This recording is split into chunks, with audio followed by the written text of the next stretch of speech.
Speaking of the brake setup, I have the lines. How did I run my hydraulic lines? Well, I didn't make these bends. I am not that talented. I am not that good. These are square body. The square body getup is one of the best getups to get because the lines are here and they go down. And if you look down there below the radiator, that is the proportioning valve. The proportioning valve is under the radiator in the square bodies. These lines go down to it. You then have two 3/16 lines that come off, and they come to an existing hole on each side of the frame. Now you can't see it, but on the other side, of the far side, it is a 1/4 inch line that goes around the frame and goes all the way to the back.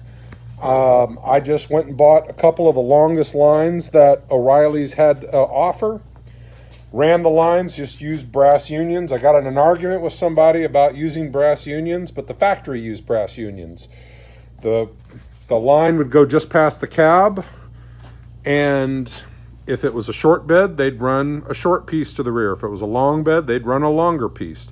The main thing is, when you're working with these fittings, you can use a wrench to get them tight, to get them where they need to be. Get a set of flare nut wrenches. You got to use flare nut wrenches to tighten or loosen. You do that on any of these, and if you do that, they will not leak. It's the same with your power steering fittings as in the previous video.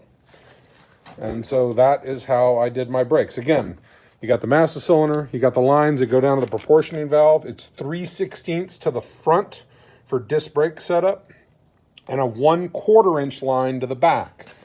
For the rear, it went straight into the factory 60 to 66 rear brake hose, and then I used all square body for the front.